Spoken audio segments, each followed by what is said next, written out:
This is March now when we're recording, and we're still not out. Yeah. So I was really hoping that there was gonna be that shining answer in the middle Steve, of it. I think it's likely that the report will come out next week. Probably after we're done. We'll follow up. We'll do a short. Okay, so pollution, I think, is out. Yep. Yeah. I think you're right.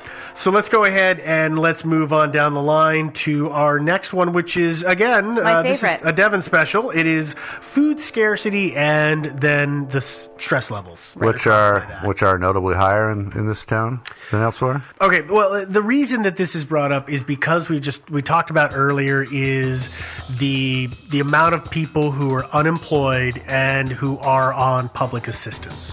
So chances are, if they have any other things that they want to spend their money on, whether it be booze, smokes, naked women, whatever the case may be, if they've got some other vice, CDs. some other vice, then they are going to be spending money on that. So therefore, they're not going to be spending as much on food.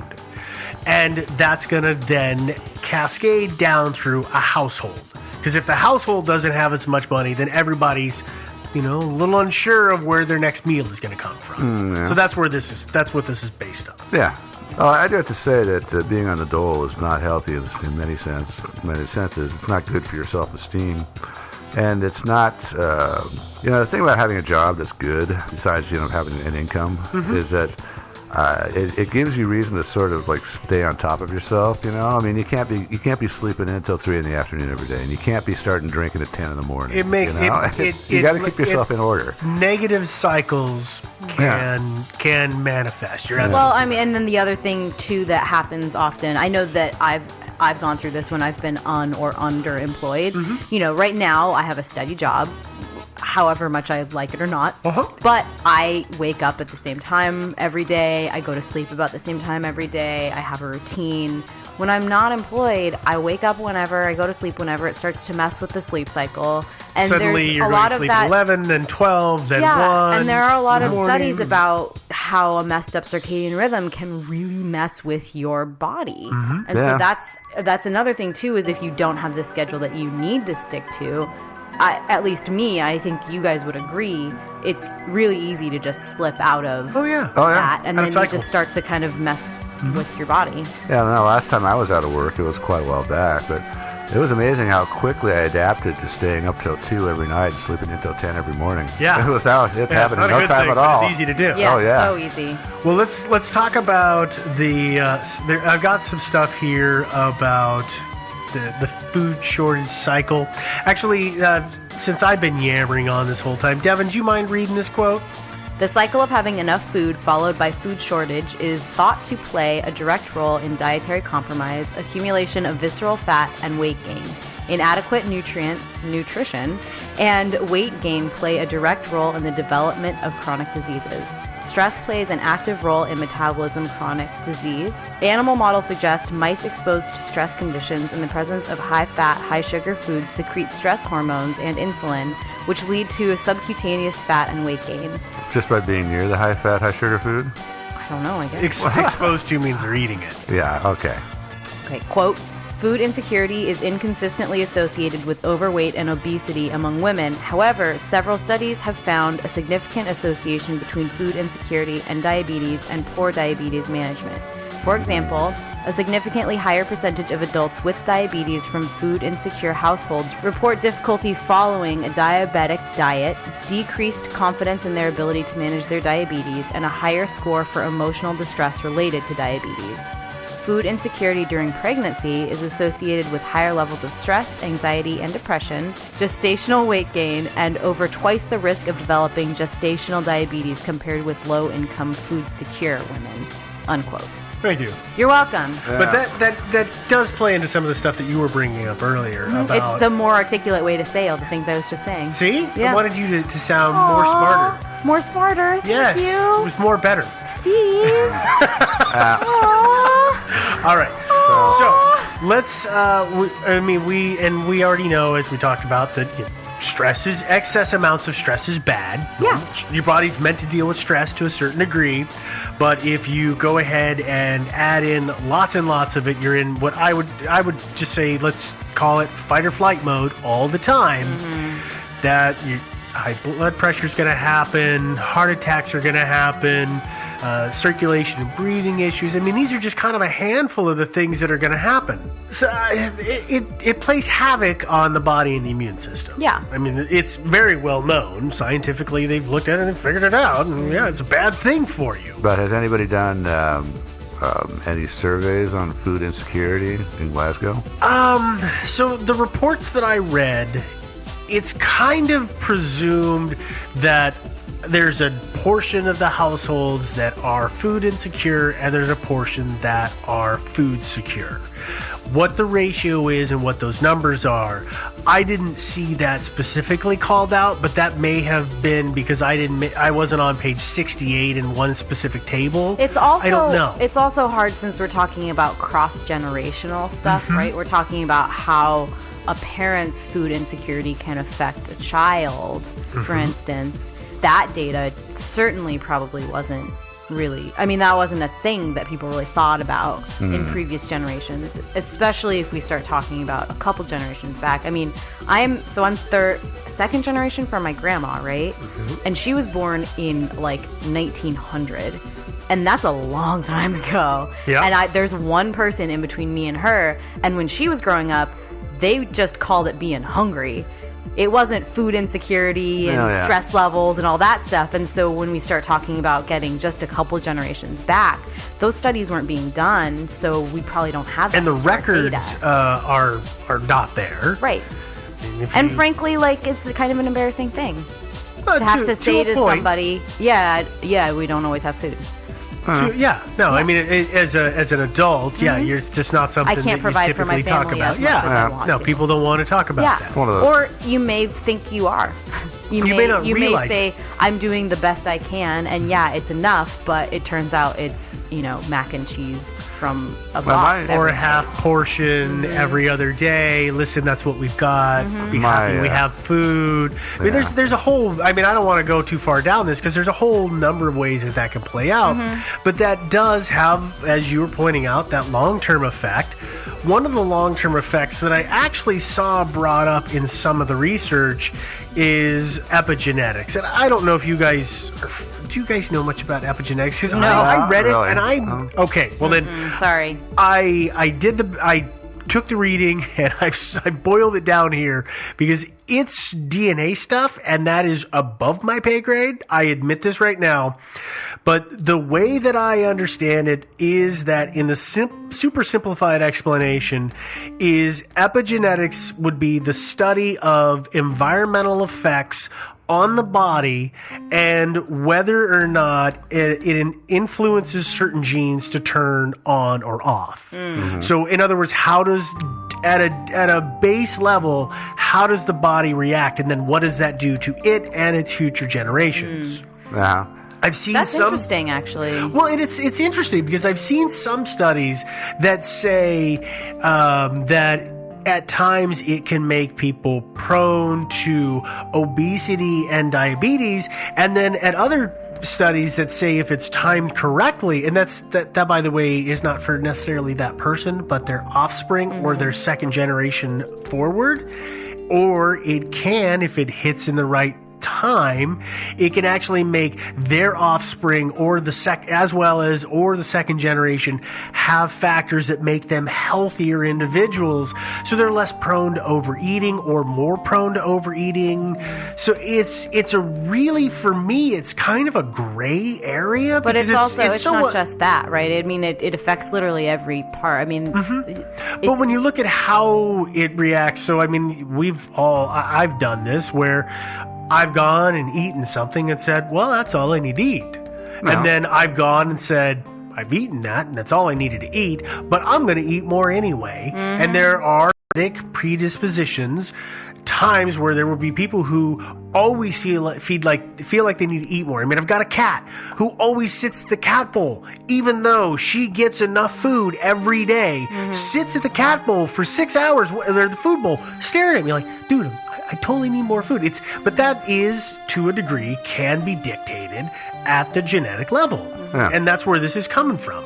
Yeah, I mean, like I was kind of saying, it's not just obesity. It's not just that. You can also predisposition your kids to almost anything, right? I mean, one of the things they talk about too is to be less able to handle stress. Yeah. You know, just because of the way, which is one of those scary things as a woman, right? You're kind of like, oh my God, I could literally ruin my child's life Well, you probably by will. just breathing something. You know? Yeah. So that's terrifying, Don't but it's smell also the a thing. daffodils. They Yeah. might get you. They might. Yeah. Well, this is a little bit... But that seems like the sort of thing also that would come out in studies. No? But that's the problem, is that epigenetics, they're just learning how to study some of this stuff. So it's very difficult to say, well, let's just look back. Because Yeah. And as we can't. said, it's really hard to go historically and say, well, this family was suffering from food insecurity or extra stress levels or whatever. And you were saying that there is a really high unemployment rate in Glasgow. It's extremely high there, but yeah. And also, the murder rate. That'll stress you out a little bit, too. Yeah. Well, especially murders like that. Yeah. Well, and I think the thing that we need to look at, and you actually were starting to talk about this a little bit, Devin, is the effect, is that if we look at current generation of children and maybe how that's going to play forward on them. Because I pulled some stats on children. In 2006, more than 26% of the children in the greater Glasgow area were from families that were out of work. So that's, as we talked about, the insecurity, the stress there. Between 1996 to 2008, there was a trend in what they refer to as looked after children, which means that is children who are under the care of nannies, nurseries, going to preschool. Are we talking foster care? more? Foster care. Foster care. This is looked after Orphanages. children. This means this is Wards children of whose the parents state.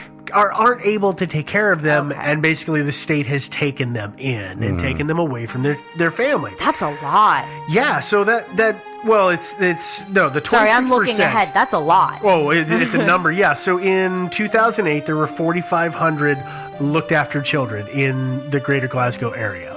So this is a generation that is their children.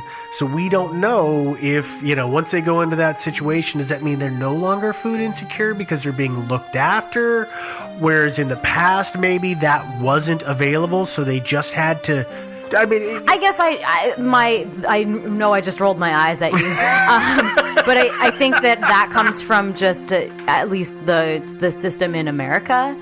I don't know how it is in Glasgow. I don't know how it is in Scotland. What system are you talking about? But just the foster care system or social services in America, that just because a child is in foster care doesn't mean that they are no longer food insecure. or It that just they're means getting that looked parent after better. Yeah, no, I understand is that. deemed to be more able to take care, but that doesn't necessarily mean that they are going to be out of the woods with that sort of stuff. But again, I don't know how it works in Glasgow. I don't know if it means they actually are getting 3 square healthy meals a day and the help they need and the sleep they need, and they're also not stressed out about the fact that they aren't with their parents anymore. The only way to there's find so that many is factors the boots on the ground is, the people who are there and in those situations, those are the only ones who can answer that. And I imagine that is, again, this is where I feel like the next step in the research process is that they're probably going to start drilling into these things, because again, they're doing the high level numbers. They need you don't to just need to drill down that deep. I mean, okay, if it really is stress, food from food insecurity and all that stuff, just look at the family history of people who die young, and that's all you got to do. But that's not that easy to find. Yeah, especially after they've died. Yeah. You need to get to them right before they die.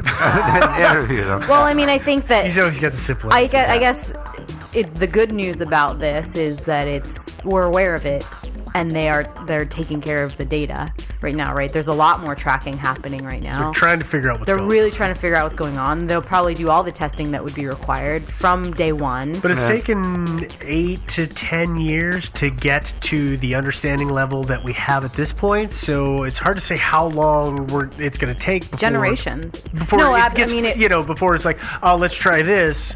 That worked, or crap, that didn't work. So, So probably be an industry, but but it will be. I mean, it has to be. You have to study that generation as they come up and see if that generation also continues to die on average young. Right. And if they do, then you start saying, okay, well, we Which tracked means- all of this stuff. So what's the common thread here? Which means that if you've got a bunch of children who are under, let's say 12 and under, that means we've got to wait another 70 or 80 years before we're going to see if any of the things that are being tried today have an influence. So it is literally an entire generation has to go by.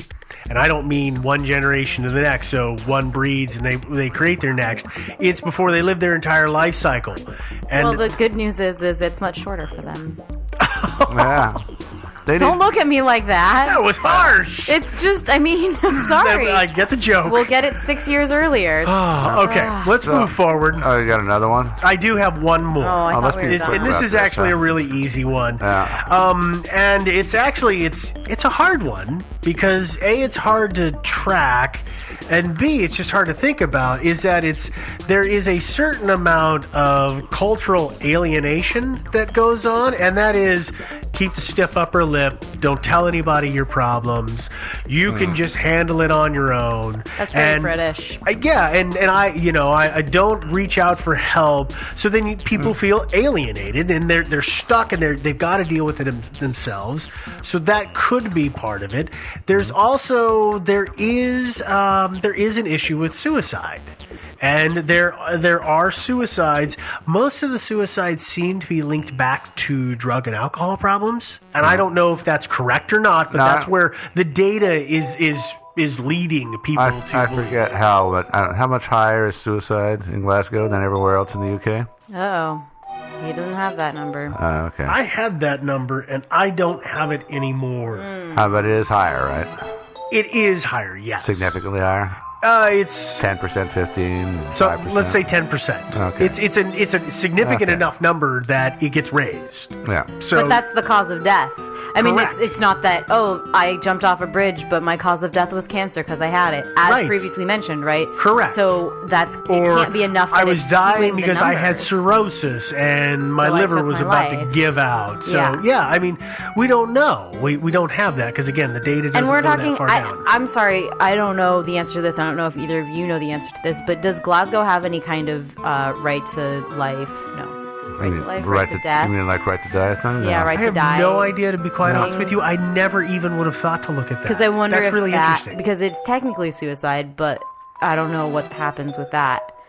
Yeah, I don't know. I mean, Europe tends to be a little more flexible about that than A little more progressive. conservative America is. So I don't Yeah. know. Okay, I don't know if that would account for also if there is this much higher instance in terminal cases of things. If the reason, if you say, well, okay, I'm going to end my life because I don't want to deal with this, I don't know if that has something to do with the suicide rate. I don't know. But it's an interesting thing. It's intriguing that more murder, more suicide, but also more cancer and more just health problems in More general. of everything. Yeah, That's and, More death. and none of That's it. the screwy part. Is it's more of everything in general. So I would say that it could be one of two things, and I don't buy any of these theories about vitamin D or poverty or any of that crap. It's all crap. Either a migration of a significantly different, genetically different population into the area at some point, like around the turn of the 20th century, or a change in their water supply. They might have started sourcing their water supply somewhere else. I mean, hey, they should probably check the water. I think that it's probably a combination of several of these things. Could be. I also think that the migration is a good thing to point out because until what was it? In terms of massive migrations of people from genetically different areas, you didn't see a whole lot of that happening until, I'd guess, maybe the last 100 years on a grand scale. Yeah. And so it may be that the people who were there are all so genetically similar that is part of it. But we won't see that change until after we've got, this, I'm just going to call it the new gene pool introduction, is then going to bring in the different genes that are then going to make it so that you're not as prone to getting one of these things that everybody seems to be having. Yeah, but I guess when we're really talking about that, right, we're just talking about the percentages above average, right? So we're saying the population shift was about a 20% population shift, which is significant statistically, but realistically, I mean, with a lot of the refugee migrations that are happening right now, I'm sure that